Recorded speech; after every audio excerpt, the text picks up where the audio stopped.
What is going on, everybody? Welcome to the show. Another Thursday, another episode of Simply Sessions. We got Nico in the wings here, waiting to give us the latest and greatest in what's going on in Bitcoin. I hope you're all having a good week.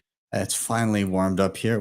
It was minus 40 for what felt like 17 years, and now it's sunny and nice out. So we had a 50-degree swing in weather over the course Celsius in the course of a week. It was crazy. Anyways, so I'm feeling warm. I'm feeling happy. I'm ready to go. Of course, this is live. Anything can happen. So I defer to my friend Bill here.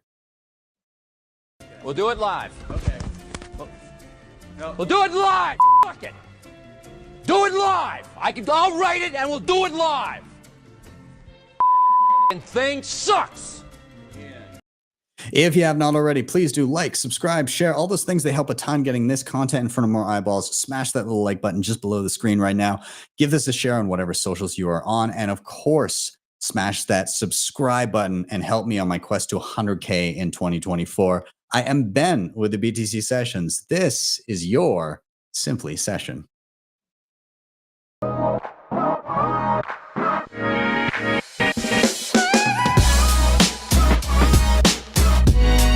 Hodl the Bitcoin.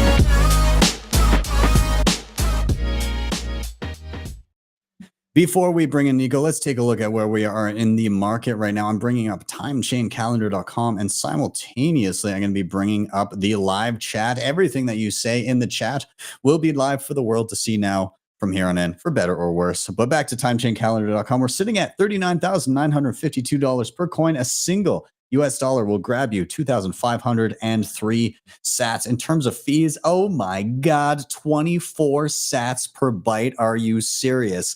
I can't remember the last time. Very affordable to consolidate your UTXOs or do some coin join or open some lightning channels or any kind of on-chain activity you need to get done. Get it done. Who knows when the JPEGers will be back? So just be aware, be prepared, and get your ducks in a row. And of course, in terms of Bitcoin mined, 19.61 million of them. That's 93.37% of the entire supply. If you need additional help, if you've going through the tutorials and all that stuff, and all the free stuff on the channel, and you find you're hitting a roadblock, you can't quite make it through, you can head to my website, btcsessions.ca, and book me for one-on-one private education sessions. Shout out to sponsors of the show, hodlhodl.com. If you're buying Bitcoin and you have some priorities in mind that include peer-to-peer trading, instant self-custody, and no KYC, this is the place to be. You can sign up with just an email address. Once you're in, choose your currency, payment method, and amount, and you're off to the races, and you can view offers right away. They also have peer-to-peer lending with no rehypothecation. Links are down below. Now, when you do get some Bitcoin, you're going to want to secure it with the best hardware on the market. I love CoinKite, everything they're doing. Cold Card Mark IV is my go-to. I have all their goodies, tap signers, sats cards, block clocks, and I pre-ordered the hell out of the Cold Card Q. Can't wait for that thing to ship. So if you want to do the same or pick up anything else I mentioned, head over to coinkite.com. You can use code BTC Sessions at checkout for a hefty discount. Of course, backups are important as well. Seedor has one of the most beautifully designed and robust options on the market for steel backups of your seed phrase. These keep your seed phrase safe from the elements like fire, water, and corrosion. It comes in a full starter set where you can stamp in your seeds. As a disc and capsule design, you can swap out the discs if you need to change the seed or add additional information. And you can check out my tutorial on them as well. Links are all down below, depending on where you need to ship to. Make sure you get the best rate on the right link. Shout out to nunchuck.io. They have you covered with your multi-sig needs, namely assisted multi-sig with their Honey Badger program. Basically, on your mobile device, you set up a multi-sig quorum with all kinds of different options for hardware like Tap Signer, Cold Card, and plenty of others. Once you're done and they handhold you all the way through, you have a baked-in inheritance planning system where your sats will get to your next of kin should anything happen to you. And the whole thing is no KYC. You don't need to give up your private information to have it set up and be working for you. So check them out, nunchuck.io. I also have a full tutorial. And finally, shout out to Start9, your sovereign computing solution. These guys do plug and play devices to host your Bitcoin and digital life. So Basically, you can run things like Bitcoin Core, your Lightning node, mempool.space, files, passwords, photos, Nostr relays and clients, and even some AI tools as well. They have everything from entry level all the way up to what I'm running, which is the Start9 Server Pure. If you do want to pick up the Pure, of course, I have a code BTC Sessions with a little plus sign at the end of it, and you can find it all at start9.com. With that, enough of my rambling. Let's get Nico in here and let's see how he's doing, man. Dude, good to see you. Yo, what's up, man? Good to see you too. How's your week? Good, dude. Good. Just focusing on Simply. Gonna probably start making more content next week. I've been kind of coasting these last 2 weeks. Haven't done that in quite a while. So yeah, man. And just been doing that. So can't complain. Love to hear it, man. You seem zen. You've got a zen aura to you now. You seem like at peace and like ready to how far into the video? You're ready to fuck shit up is what I'm getting at. Oh man, I'm so excited. Good to hear that, man. I felt when you said zen, I think I felt my tip, vibrate a little bit. Are you coming to Madeira? Yeah, I am. So I talked to them like 6 months ago and they're like, yeah, you're coming. I was like, okay. And then I never heard from it again. And then I saw the Twitter post and I'm like, I guess I'm going. However, my wife is expecting, in the next 2 or 3 weeks. So if it's delayed a little bit, holy Lord, I'll probably not be able to make it. Yeah. Well, if you are there, Mrs. Sessions will be there to touch up the tips for you if you would like to partake in that. But either way, I mean, how exciting! Another Bitcoiner. Kid's gonna come out with a streak, I swear. Oh, 100%. It's I've been telling Sophie that, and she doesn't believe me. Denial. It's denial. Awesome, man. Well, let's pull up your screen here. What's been going on? What's the top of mind this week? Dude, I mean, we live in this like strange reality where, we're getting like initially when we were like going through this turbulent time and, same thing's happening in Canada, by the way, like this like rise in totalitarianism.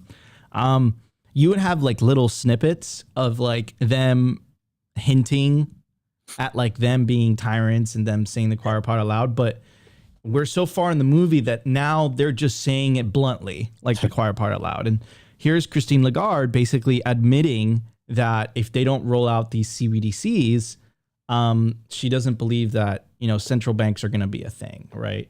So, again, like it's just kind of saying the choir part aloud. It's pretty crazy. So I'll play the video. There is clearly an aspiration, a desire for digital payments, much more so than it was in the past. And this is growing. We are now, in the surveys that we've conducted across the 19 members of the Euro area, we have more than 50% of the respondents who say, we want digital payments. Well, less use of cash, demand for secure and riskless payments. Where do we stand? We central bankers, we have been operating as a monetary anchor in relation to the commercial banks and the private money. If we are not in that game, if we are not involved in experimenting, in innovating in terms of digital central bank money, we risk losing the role of anchor that we have played for many, many decades. And we have historical examples of period where the central bank monetary anchor was not there, and that precipitated crisis after crisis. That certainly was the case at the time of the free banking in the 19th century. Do we want to go back to those days? Probably not. I would say certainly not from our vantage point, as a result of which we have to respond to the demand for those digital payments in order to maintain the role of anchor that we have been playing regularly. So, I mean, like so much sauce and so much things said out loud. And the thing that I want to focus on is the aspect where she's like, we have to innovate because if we don't innovate, we risk ourselves from being left behind. But I see, I'm calling BS here because The innovation is the 21 million hard cap. The innovation is the unconfiscatable wealth. And governments and central banks can't help themselves but to betray those two things. Like, they're going to want, like, and you kind of hear this rhetoric coming out of the US too, when they're talking about CBDCs. And it's like, yeah, people want digital payments. Digital payments already exist, like Venmo, Cash App, Zelle, and they're very effective and they're smooth. Like, they do have their limits, but for daily payments, they're very seamless, right? So what is the necessity of this CBDC? I don't think it has anything to do with innovation. I think it has to do with, like, they're freaked the F out because people want an alternative and they're trying to make themselves seem useful. It's like, yeah, you could trust us, but unless they give up those two things, which I think they'll never be able to give up, you can't out innovate Bitcoin. Like, the innovation is the 21 million hard cap. The innovation is a deflationary currency. The innovation is unconfiscatable wealth. That is the innovation of which they have nothing to stand for. I mean, they have nothing to gain offering that to the public, in my opinion. And I don't think they can. The innovation is rules without rulers, right? Exactly. And they are the rulers, and they don't want to be pushed out. They don't want rules without rulers. They want rulers without rules. Like, they literally want the inverse of it. It's hilarious. And you're right with the digital payment thing.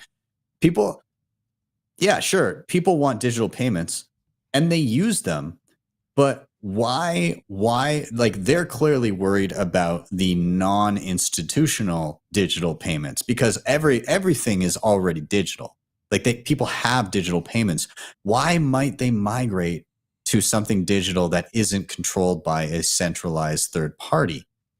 Well, because the centralized third party has put up gates and check stops and limitations and all of these things with the digital payments. People aren't here for digital payments. They're here to tear down all of the walls and the bullshit that has been built around the digital payments we already have. If you had a sound money that you could send anywhere, that worked seamlessly, that you could just store your wealth in, that nobody could easily confiscate, why would you need anything else? And she's absolutely right. We might, except for she didn't take it to the extreme she needed to, we might lose that position. You will lose that position. In fact, you've already lost it. You just don't know it yet. Yeah, and the world will be a much better place for it, right? Yeah. The aspect, the thing that she brought up, she's like the wildcat era of, the 19, like, Ron Paul has the best quote. He's like, it's not a coincidence that the bloodiest century in human history was the century of central banking, not to mention the fact that the Great Depression happened with central banks. The 2008 Great Recession happened under the central bank. So she's advocating for, like, the theoretical stability that central banks, quote unquote, give, and ignoring all the downsides, right? Ignoring the massive wealth inequality created by, the Cantillionaire effect, like ignoring all the downsides, right? Yeah. Ignoring the fact that no one can afford anything, right? And you can literally blame that on fiat money and the printing, right? And she ignores all that. She's like, there's an anchor, maybe an anchor for you and your cronies. Yeah. Like, I don't benefit from that anchor. That's what Bitcoin's for in my life. Bitcoin is my anchor. Bitcoin's a much better anchor, bro. and not only that, like, the way she says, oh, the age of free banking, there was crisis after crisis. The crises came because, for lack of a better term, people fucked around and found out, right? And so, like, when there was insolvency and people got wind of it, they pulled out of a banking institution, as they rightfully should, because the money wasn't there. In today's day and age, it's not that isn't happening in the background. It's that there's this entity that will say, ooh, you guys were blatantly committing fraud, or you were milking people for all their money, and you basically, like, you didn't have the money there. Don't worry, we'll print it. We'll steal from everyone to make you whole. So it's not that there isn't the underlying the underlying issue is still there. It's that they socialize the losses every time. And so, they privatize the gains, they socialize the losses. And so they they smooth it out by slowly robbing from everyone, rather than when somebody pulls that kind of stuff, it's very, very evident very quickly. And those people rightfully go out of business. Some people may get hurt in the process, but it's a check on that fucking around and finding out. The finding out actually happens when you don't have a backstop with unlimited printing. Of course. And that incentivizes like running a good business. Right. Yeah. And then we kind of live in a world, and I love how you mentioned that stuff, because we live in a world where there's big companies that they're too big to fail. They even tell you, like, what does that even mean, too big to fail? Like, you know, and it's like, and it you know, the 2008 financial crisis is a great example of that. And, you know, the consequences of that, you know, specifically on the lower middle classes, which tends to be the younger generations, right? Yeah, it's you know, it's again, it's hubris, completely disconnected from reality, and they can't help but to print, and then they can't help but to want to confiscate, you know, at a moment's notice. Anyways, so in other news, this happened a couple weeks, like a month ago, but we never covered it. We never had a chance to cover it. But I thought it was really interesting. So a couple things about Milei. So I think we spoke about it last week, which was he was in Davos, and he said the quiet part out loud. He said that governments no longer need to, the state no longer needs to control the means of production. They have a money printer, right? And that's such a strong statement, right? So moving the Overton window, shattering the Overton window. But in other news, here's what's happening in Argentina. So Argentina's Milei wants people to declare their crypto holdings for lower tax rate. It goes on to say the bill includes provisions for an asset regulation scheme that would allow taxpayers to legalize crypto holdings without having to provide additional documentation about where the assets came from. Like, I get it, right? A lot of people are, you know, are basically saying that they're fans of this guy. He's an Austrian economist, but now like the wording from this is very strange, right? It's like it would allow taxpayers to legalize their crypto holdings. And we're going to get to that whole legalization aspect because, you know, governments have been used to controlling the money flows, right? Like for the longest time. But here's the thing. If I'm in Argentina and had a choice between holding Bitcoin and holding pesos, I would hold Bitcoin, like even with its volatility and like whatever, and I can transact with that Bitcoin. So, you know, and then again, like the worse the fiat currency, the higher the probability that people are using an alternative in the first place. So what happens when the majority of the population isn't using a currency of which they can't control, therefore they can't determine whether that's legal or not illegal, right? What happens then, right? The whole facade of, declare it and it's not legal, like, you know, and we'll kind of connect the dots with what's happening in China, because I think that was major news. Here's Giacomo. He said, bad. Besides the fact that crypto is just a useless scam, exposing your public keys to the government is just one step removed from the effectively extracting your private keys from you. Boating accidents are the way. Yeah, I mean, 100%. And again, it's kind of a little bit disconnected from reality. I understand where the Argentine government's coming from, right? Because the vast majority of people haven't, quote, declared their crypto. And now they're just looking for tax revenue because the country's essentially broke. And then you connect it with what's going on in China, right? So if Argentina is having a problem, an issue with people not declaring their quote unquote legal crypto, take a look at China. I think China is a great example, historic example, because of what happened during the China ban. The hash rate dropped like 50%. There was a market dump. It's part of the reasons I believe Bitcoin didn't hit 100K last cycle. But this is such a strong article. Bruised by stock market, Chinese rush into banned Bitcoin. So it goes on to say, Dylan Run, a Shanghai-based finance sector executive, started moving a bit of his money into cryptocurrencies in early 2023, when he realized that the Chinese economy and its stock markets were going downhill. Crypto trading and mining has been banned in China since 2021. Run used bank cards issued by small rural commercial banks to buy cryptocurrencies through gray market dealers and capped each transaction at $6,978 to escape scrutiny. Goes on to say, quote, Bitcoin is a safe haven like gold. It goes on to say, like Run, more and more Chinese investors are using creative ways to own Bitcoin and other crypto assets that they believe are safer than investing in crumbling stock and property markets at home. They operate in a gray area. While cryptocurrency is banned in the mainland China, there are strict capital controls on capital movement across the border.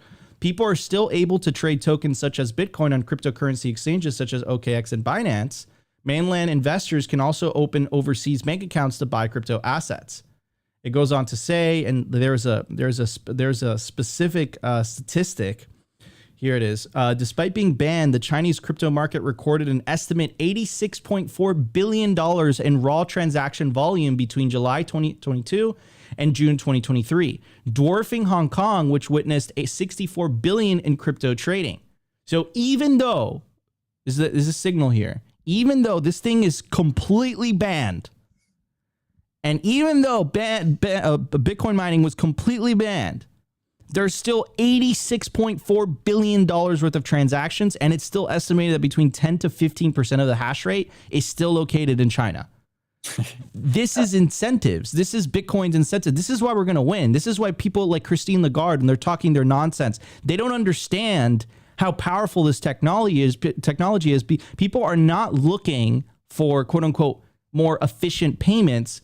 What people are looking for is non-state currency that's going to offer them, a cap supply and unconfiscatable wealth, right? So whether you're the government of Argentina or the government of China, like even in China, one of the most totalitarian states in the world, people are just like, I don't care. Like, that's what it's telling me. It's like, I don't care. I'm willing to take the risk of going to jail because I want to benefit from this technology. They already lost. They just don't know it yet.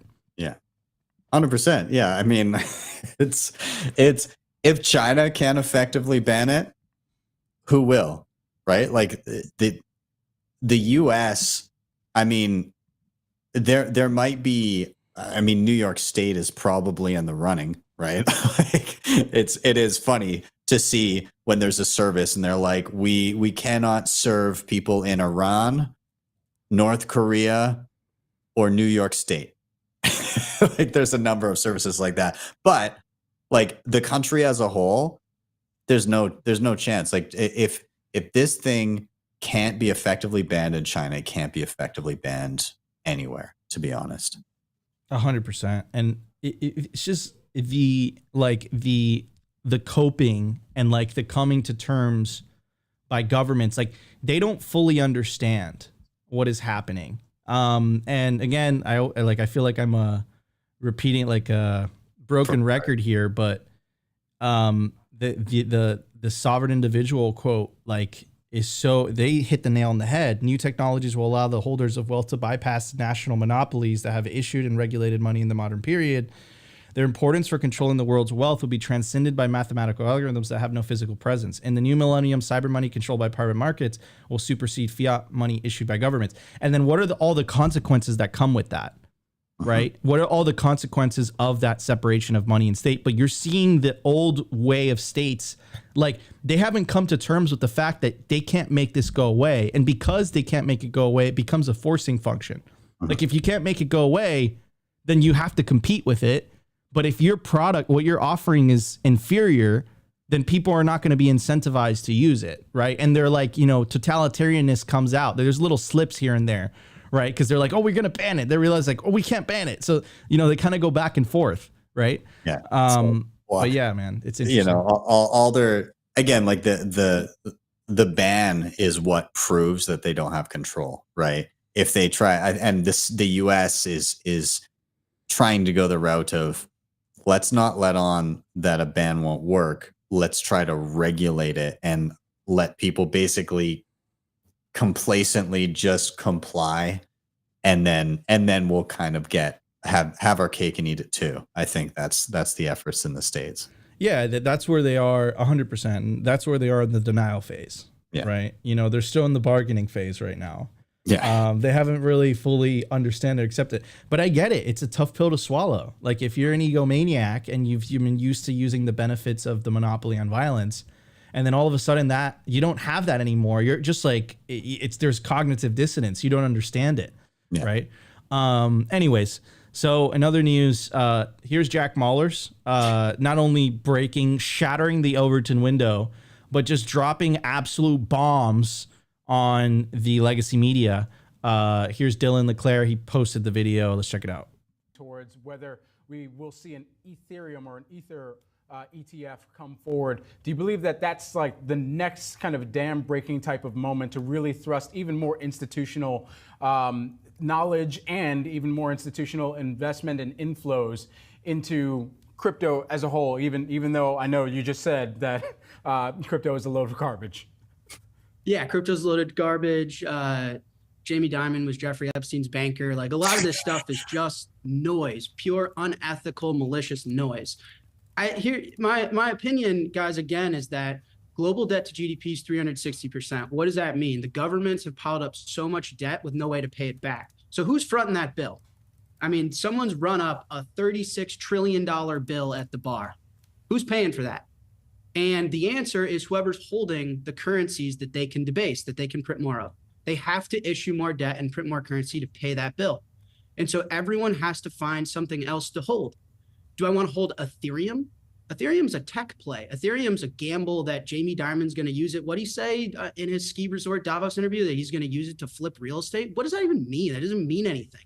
I was around. I mean, people don't know history. I was around when Ethereum got hacked, and that the Ethereum Foundation cherry-picked transactions. They were like, oh, we broke something, so that transaction doesn't exist. We're going to change the monetary policy here. That's what I'm going to do to hedge the Federal Reserve and the fact that they got to front a $37 trillion bill. Yeah, no thanks. And no one on Wall Street thinks that either, right? Bitcoin is the actually only innovation that is attractive to solve what is the biggest financial problem ever, which is central banking. So Ethereum is a tech play. And if Ethereum turns into the new Tesla, like a stock, like an equity, great, sure. People are going to get stimulus checks and they're going to go punt Ethereum and bet that Vitalik is the new Elon Musk. But it's not a new world reserve currency that everyone can use to escape the fact that we're all going to get debased, because over the last 100 years, governments accrued so much debt that we're in serious trouble. I mean, the last thing I'll say, guys, the bond market has never been this bad. The 60-40 portfolio that's so safe, bond holders are doing way worse than this guy who just casually owns Bitcoin, right? So this is a massive problem. And no, I don't think Solana, Ethereum, Dogecoin, no, I don't think that matters. I love how the guy finishes his question and Jack is like, here we go. It's great. It's great. We need more of this energy constantly. Yeah, I would want to see him and Christine Lagarde just debate. Oh, I think she would get up. Oh yeah, no, she wouldn't sit through it. No way. He makes too much sense. And he says it in he would say it to her in such an abrasive way that she would, and not even that bad. Like, it's not like he would just be doing like ad hominems, but he would call out the bullshit exactly verbatim how it happens. And there'd be no response to it, because the response would be like, well, that's true. Like, dude, I would pay money for that. I would pay money for that. That would be great. That needs to happen. Like, the fact that hasn't happened yet, is quite disappointing. They'll never. Anyways, in other news, we've been covering the FinCEN proposal, but essentially, in case anyone hasn't been paying attention, in case you haven't been tuning into Simply Sessions, because we cover all this when the news breaks. The FinCEN, or really, I think it was really Elizabeth Warren and co., took advantage of a tragedy happening in Israel to incept the American public with this idea that terrorists were using quote unquote crypto to raise money, right? A couple weeks after that, the Binance press conference, and they literally used the word terrorism 15 times in that press conference. And then you see they made two moves, right? So move number one was Elizabeth Warren's bill that's currently in the Senate. She has 20 senators signed up, including 2 or 3 Republicans, that would essentially ban self-custody in the United States, and it would ban Bitcoin mining. essentially. And then they got away with this one because they took advantage of using the Patriot Act to kind of circumvent the legislative process. And this FinCEN proposal would make it so that essentially it demonizes, or it goes after single-use addresses. It affects the Lightning Network. It would essentially try to impose a surveillance network on top of Bitcoin, right? So not to mention the fact that it's unenforceable, in my opinion. The amount of paperwork they would, it's like it's a giant dragnet, right? So clearly, I don't think that the terrorism excuse was the right one, because it came out after the fact that article that they used misrepresented the data. They never cared to offer correction. This FinCEN proposal, even though that article was proved to be debunked, this FinCEN proposal stays, right? So clearly, it was a political move. And here it looks like some 26 Bitcoin companies came together to sign a letter to FinCEN against proposed surveillance rules. So there's six key outlines that it proposes. So the first one, and I just want to give a shout out to all the Bitcoin companies. So Samurai Wallet, 1031, River Strike, Ronin Dojo, Swan, Primal, Grid, Zaprite, Peach, Mempool.space, Upstream Data, Stack, Vita, Voltage, CoinKite, Mutiny, Standard Bitcoin Company, Satoshi Energy, Cathedra, Anchor Watch, BitNob, Oshi, Battery, Fold, Start9. So, and there's 6 key outlines. So the first one is FinCEN should exercise caution and either withdraw entirely or narrowly tailor the mixing transaction NPRM, because if adopted, the mixing transaction NPRM would not only represent the first time FinCEN used its Section 311 powers against a class of transactions, but also the first time FinCEN has ever imposed Special Measure 1. Number 2, the mixing transaction NPRM proposes a rule that is an improper and overbroad application of Section 311 measures to archive transaction surveillance and suppress that FinCEN does not otherwise have a lawful basis to undertake. 3, the mixing transaction NPRM should be withdrawn because the proposed definition of CVC mixing is overbroad and targets lawful activity in a way that makes the agency's proposed action arbitrary and capricious. 4, the mixing transaction NPRM should be withdrawn because its inaccurate depiction of standard security practices as mixing impermissibly restricts the capacity of users to protect their property so that FinCEN can conduct a fishing expedition. Number 5, the mixing transaction NPRM should be withdrawn or significantly narrowed in scope because FinCEN's required statutory analysis fails to adequately value the legitimate uses of CVC mixing services and unduly burdens legitimate users and financial institutions. Number 6, the mixing transaction NPRM should be withdrawn because it requires covered financial institutions to perform law enforcement function to accomplish FinCEN's AML goals, which FinCEN, DOJ, and law enforcement can achieve using existing tools when they have a proper legal basis to employ those tools. So, I mean, like, bro, that is a bunch of legal mumbo jumbo legalese, dude. That is a lot of, high level writing and all that stuff. But I mean, fine, address all their claims head on and do it in a way that they can't poke holes in it. I'm totally for it. But just to simplify it, what they're doing is bullshit, right? Mm-hmm. What they're doing is bullshit. It shouldn't apply to Bitcoin. Like, you can't apply rules that work in the previous system and you can't hope to apply it in a new system. And then not to mention the fact that the whole basis of this proposal was based on misrepresented data in the first place, right? Mm-hmm. So anyways, my thoughts on everything. What about yours? It honestly, it seems unenforceable. Like the static address thing where they're like part of the proposal targets like, oh, you shouldn't be allowed to have like a new address every single time in a wallet. How are you going to possibly even begin to, like, it's literally math.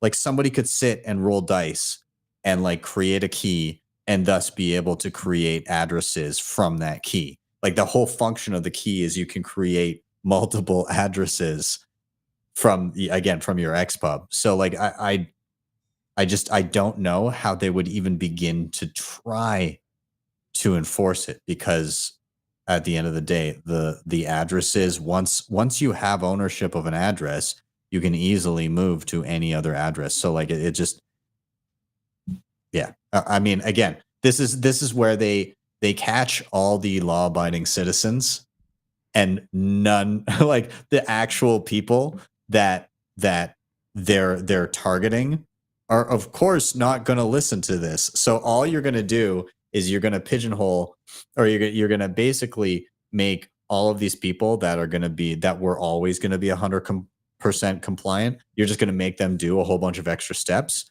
The people that think it's bullshit are probably just not going to do it. And then the actual like criminals that you really wanted to do it, of course, we're never going to do it. So like, I don't see how this plays out. It's like as effective as TSA.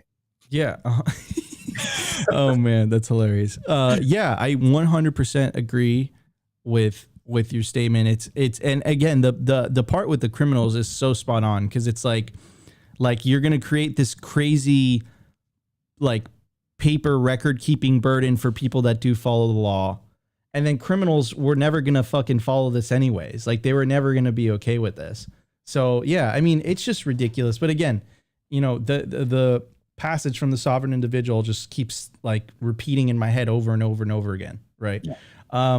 20 years from now, I'm going to count how many times I read that passage on Simply Sessions. Probably going to be like 300 times. No, like 1,000 times. Anyway, so today's big news was really, again, major shift in the Overton window. For anyone who doesn't know what that is the acceptable window of discourse in the United States. There is currently not only a presidential candidate, but right now, according to the polls and the betting odds, I always trust the betting odds a little bit more. Donald Trump is the favorite to win the 2024 election, right? And he has brought it on. He has brought it up to the political discourse that central bank digital currencies are a bad thing. He's brought that up. Now, I was talking to Nolan from Bitcoin Magazine. He came on simply like 1 or 2 or 3 episodes ago. And he was talking about the fact that the country is so divided that essentially, and because so many people hate Donald Trump, that anything he says, the other party just takes another stance on it. Mm-hmm. Right. So there's a probability in the US right now that essentially that the other political party, just to say the exact opposite of what Trump says, would be advocating for central bank digital currencies. Can you imagine? Absolutely nuts. And how long until Trump brings up Bitcoin, right? Or if he doesn't bring up Bitcoin, what I said was having an anti-Bitcoin stance will be politically unviable by 2028. Now, you say, Nico, that's bullshit. Well, no, let's take a look at the candidates, right? You had Vivek Ramaswamy, you had Ron DeSantis, you had RFK Jr. on the other side. All of them stood for Bitcoin and against central bank digital currencies. And you could say, yeah, but Nico, they didn't have a chance of winning. And I'd say, okay, you're right. But Donald Trump has a big chance of winning. And he has now vocally gone against CBDCs. Now, why did this happen? I said this in January 17th. I said he definitely talked to Vivek. And then a couple days later, that's exactly what happened. Vivek, he reposted this video of Trump, and I'll play it for you guys. But essentially, it was Vivek that alerted Trump, and Vivek's a huge fan of Bitcoin, I might add, that CBDCs are dangerous. And I remember the first time that Trump brought it up to a speech, which was this one. He was surprised by the reaction from the crowd. He was like, holy cap, the crowd knows what this is, number one. And number two, the crowd feels really passionate about this issue. So of course, he's a politician. What he does, he's bringing it, like, he's like, okay, this is a good talking point. I'm going to keep using this. Yeah. So anyways, I'll play this clip. And this I do for Vivek. Very big into it. I happen to agree with him, but he said, could you mention this? I will never. He said, I love Vivek. I love him too now. I didn't love him when he was running, but I like him now. It's amazing the way you can like somebody when you win, right? But Vivek is great. He's really great. But he wanted this, and I'll give him full credit for it. It's very important, actually. I will never allow the creation of a central bank digital currency. And this so, I mean, do for that. Look, I know a lot of people are like, Nico, he didn't advocate for Bitcoin, and I agree with that. Yeah. But again, we've been talking about CBDCs for a long time. And the fact that a candidate that is the favorite, according to the bettors and the pollsters right now, is the favorite to win the 2024 election, has just said that if he gets elected president, he is not going to allow the creation of a central bank digital currency. You could hear Christine, or you could see Christine Lagarde shedding a tear right now. This is like a major shift in the discourse. This is a big effing win, in my opinion, even if he doesn't say Bitcoin directly. And Nolan was predicting that he will say Bitcoin in the next couple months, right? So anyways, that's my take on that, on all that. So what I'm curious is, do you think that there could possibly be an instance, like, okay, let's say it comes down to the actual presidential debates. This gets brought up. What do you think Biden, or the puppet representing Biden, or the replacement for Biden will respond to? Do you think that they're going to take the opposite stance, or do you think that they will be like, actually, I agree with Mr. Trump? Like, is that... I think that they're absolutely going to take the opposite stance. The problem is that there is no freaking argument that is digestible in a short amount of time. Like, you have to explain why central banks are a good thing, right? Yeah. And like, that is not like a, that's not like a powerful stance. Like, it's like when Christine Lagarde is like, yeah, we're effed without these CBDCs. Do we really want to go back to the Wildcat era? It's like, I don't know, Christine Lagarde. I grew up in the central bank era, and this has been pretty fucking shitty, right? So what are you talking about, right? I just had to highlight this comment. I already know what Biden will say. Bitcoin bad. Oh man. Yeah, I mean, like, again, it's wild to me that this has actually become a front and center contentious issue. It was one thing, I was already kind of dumbfounded when it was becoming a presidential issue with like the second, third, and fourth stringers, but now that it's like in the mouths of the front runner, it's kind of like, oh shit, this is actually being thrust on like the entire populace of the US. And whether or not Trump is president, it's mostly that the topic is being discussed. And all of a sudden, there's going to be an entire country of people that see that represented as an actual issue. And there's going to be an entire country of people that begin kind of maybe looking online and saying, okay, well, what the hell is it? I need to figure out what the hell this is.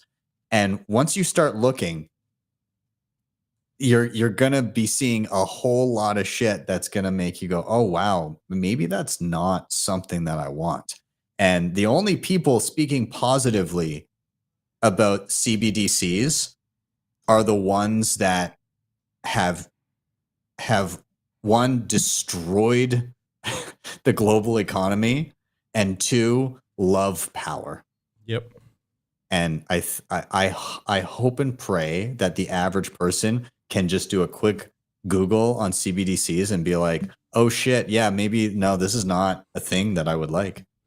Yeah, I like I said, dude, like Ben, like, how do you defend that? Like think about, how do you defend a CBDC? Like, it's like,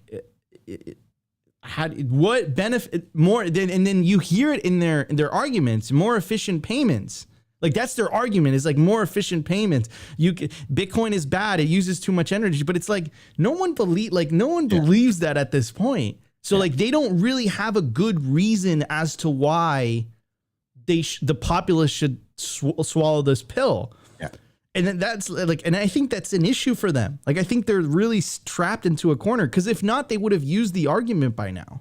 Yeah. They would have gone openly and say the CBDC is a good thing because of this, this, and that.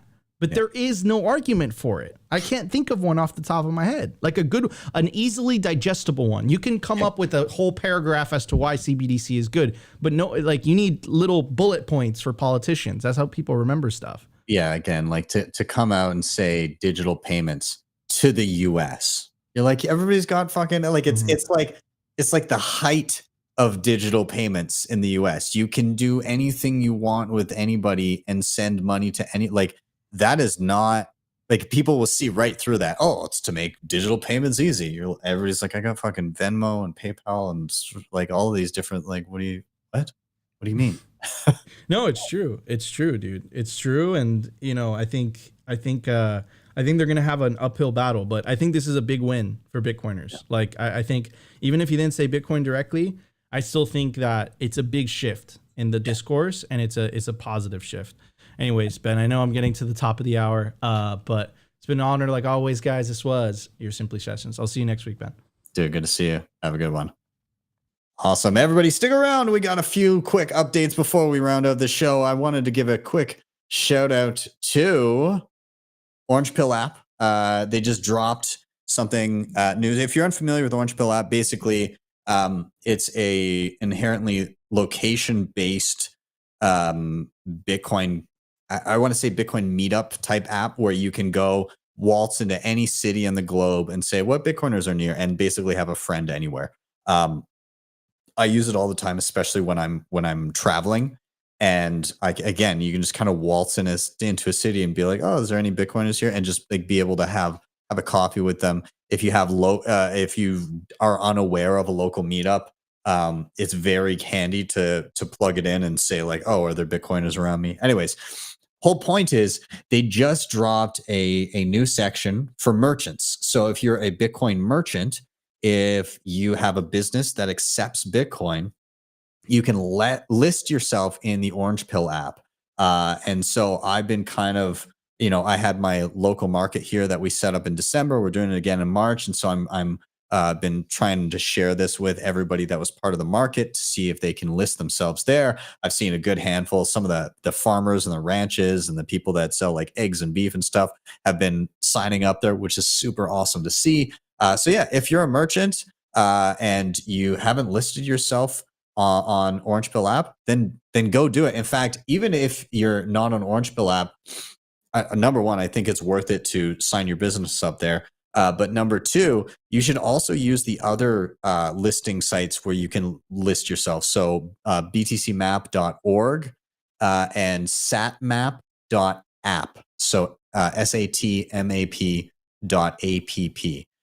So Orange Pill app, btcmap.org, and satmap.app. And so you can list, the first two are brick and mortar. So you got to have a physical location, whereas satmap is more like you can be regional. You can say like, oh, I'm in this area, but there's no like fixed address. So you can hire me out or whatever. So yeah, anyways, I think that's really cool. I'm going to be using it a ton. I'm going to definitely try to frequent the people around me. And I highly encourage any business to list themselves, because it's just a super easy way to find nearby places that you can go spend your Bitcoin. Okay. Also, big congrats to Peter McCormick. This straight from his Twitter. My lawyers have just confirmed that Craig Wright has had his final appeal denied by the Supreme Court. It is over. I won. Welcome to law, motherfucker. I love it. And he said, I'm going to read a little bit more from his tweet here. Permission to appeal was refused by 3 Supreme Court justices on the grounds that the appeal did not raise an arguable question of law. This is the end of the line for Wright's substantive claims against me. 5 years of hell over, a small amount of hell to deal with on costs, but still we did it. I have so many people to thank, my lawyers, my brother, Hodlanot, all the people who reached out with support, the people who helped with some of the costs. You know who you are. Now we turn to our brothers Hodlanot and Cobra Bitcoin, and the businesses and developers still under attack. No mercy. Let's finish them. Fuck yeah. Again, this, yeah, they tried to settle the Copa case, which is coming up in a couple weeks. Copa basically said, no, we are taking this all the way to the end. We're putting it through court. And from my understanding, this trial that's going to happen in the next couple of weeks is basically diving into is this person actually Satoshi? Like, where's the proof? Give me sauce. And so that's going to be super exciting to see him try to navigate that. And they're already just poking massive amounts of holes through all of the documents submitted by Craig, and I can't wait to see this go through, because it feels like shit is finally hitting the fan, and good, it's deserved. Moving on. Heads up, if you use a Trezor or have purchased Trezor or use their support or whatever, there's some unauthorized access to their email. So you probably might have received some sort of a phishing email that reads, "Dear customer, this email is to let you know that your wallet assets are undergoing an upgrade. In an effort to upgrade our infrastructure, we're temporarily disabling the following networks," and it lists Bitcoin and a bunch of shitcoins. "We are requiring action from our users to re-enable the networks. Important. Failure to upgrade your networks could result in full funds lost," and then it hyperlinks to some phishing site or whatever. Anyways, that's unfortunate. It's also very unfortunate that the person had actually access to their main email account, and it says Zach XBT said phishing emails currently being sent out that appeared to be from Cointelegraph, Wallet Connect, Token Terminal, and DeFi team emails. 580K stolen so far. So yeah, just as a Bitcoiner, be vigilant. Don't go and just click links and give up your seed phrase. Like, all of these things are trying to fish from you. So again, as always, don't trust, verify. Moving on, Seed Hammer. If you're unfamiliar, this thing's really cool. Basically, it's like it can engrave a seed plate. So it puts your seed in, but also does like a scannable QR code for your private key. And then on the other side, it can have like a public key and a bunch of other information. You can also do like a multi-sig setup where the quorum is actually split into 3 pieces, like a 2 of 3 as well. So you can reconstitute the wallet and sign with any 2 of the 3 pieces. Anyways, they just had an update that allows you to fiddle with the order of which you do things. So we've now released version 1.2.0 of the Seed Hammer software. This has many good updates, a rather big change in workflow in order to support highly anticipated feature requests. Basically, you can invert the interface to seed first. Up till now, they've always required the descriptor of the wallet first and then the seed second. When backing up multi-sig wallets, this release inverts the interface flow to ask for the seed first. Anyways, awesome. I'm going to be playing around with this. I have it. It's like a big ass machine. You can get order plates and everything. I put up a little teaser video on it, but I plan on doing a video on it in the coming weeks. Should be fun. Either way, congrats on the update. Looking forward to future updates from them as well. I just wanted to mention that there's an update to Primal on Android for Nostr. And this falls in line with what they were doing on iPhone as well. And it has like an actual native integrated Lightning wallet, which is actually really cool. So I think of Primal as like a super awesome and easy way for a newcomer to onboard not only to Nostr, but also to Bitcoin. And reason being is it's just kind of all automated. You get in there, you generate your key, and then you can also just from the actual app, there's like a little zap button in the middle, and that takes you to your native wallet, and you can just hit buy, and it'll default to, like, I'm in Canada, so I don't know what the default in the US would be, but it basically said buy $5.99 worth of Bitcoin. And it just goes through either your Apple Pay or your Google Pay account, and we'll just use the credit card on file and buy you like $5 or $6 worth of Bitcoin, and it'll go directly into your Primal wallet, which you can then use to zap people, and you can also send to any external Lightning wallet that you want.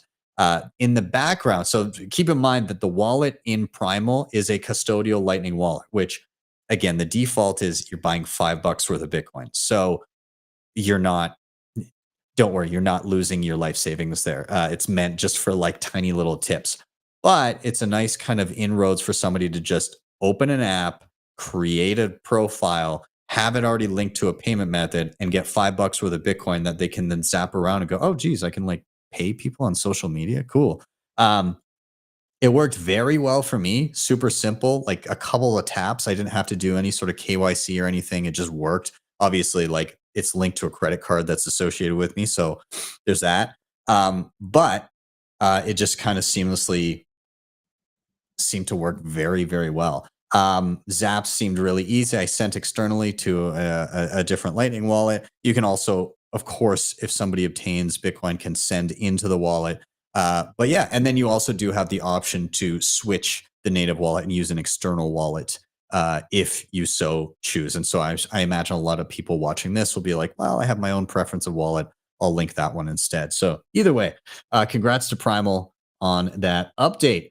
Also, this one's big. I'm very excited about this. I held off on doing a video on Aqua until they open sourced it, and it is now open source code as of 2 days ago. And so if you're unfamiliar, Aqua basically is a new Bitcoin wallet. It has on-chain Bitcoin, and then it has a cohesive, they call it like layer 2 Bitcoin, but it's kind of a mix of Liquid and Lightning in one.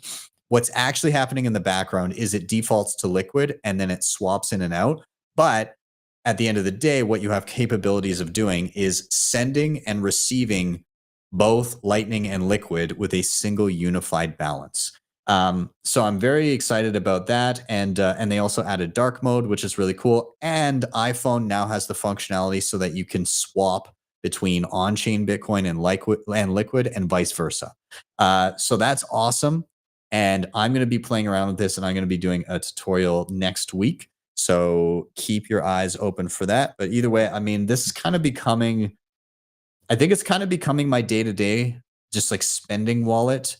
Yeah, it's kind of taken that place. I of course, like Phoenix, it's that and Phoenix side by side. If I need kind of more to be a bit more nimble, then I'll send from Aqua to Phoenix, and Phoenix is kind of like my main Lightning wallet. So that's kind of where I'm at with that right now. Anyways, check it out and keep your eyes peeled next week. Also, I dropped a tutorial earlier this week for Coinos. It's cool, works easily. Again, I like the unified balance, and you can also onboard really quickly. I consider this one more of like a brand newbie just playing around for the first time, just trying to get your head around transactions, because of course it's fully open source, but it's also custodial.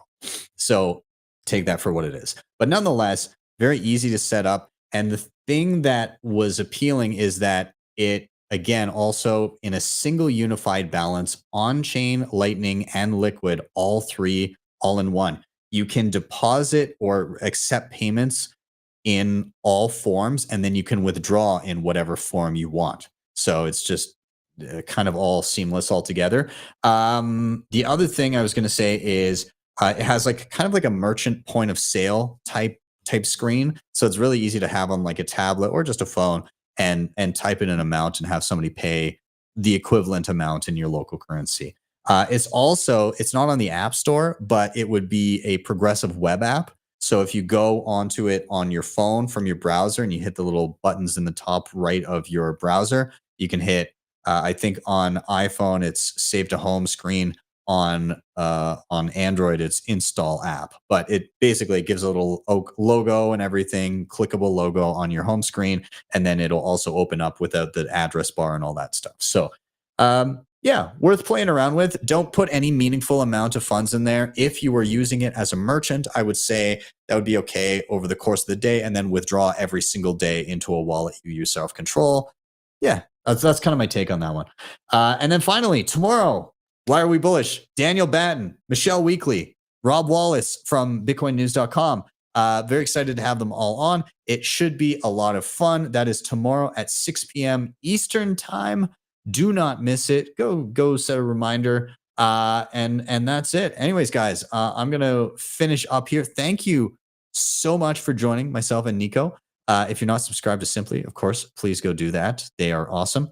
If you want to help with the show, like, subscribe, share, all those things, super important. They help get this show in front of more eyeballs. If you want to help in another way, hit up the sponsors I mentioned down below. And then finally, again, if you need any additional help, you've been working through some tutorials and maybe you just need that actual hand holding and that reciprocal, am I doing this right? Or, being able to ask little questions as you're learning something, wallets, hardware, multi-sig, privacy, running a node, whatever it may be, feel free to reach out to me. There's a QR code on the screen that you can scan. It'll take you right to a spot where you can book me for private one-on-one education sessions, or you can just head to my website, Anyways, with that, I am out. Have yourselves a wonderful day or evening, and I'll see you guys next time for your Simply session.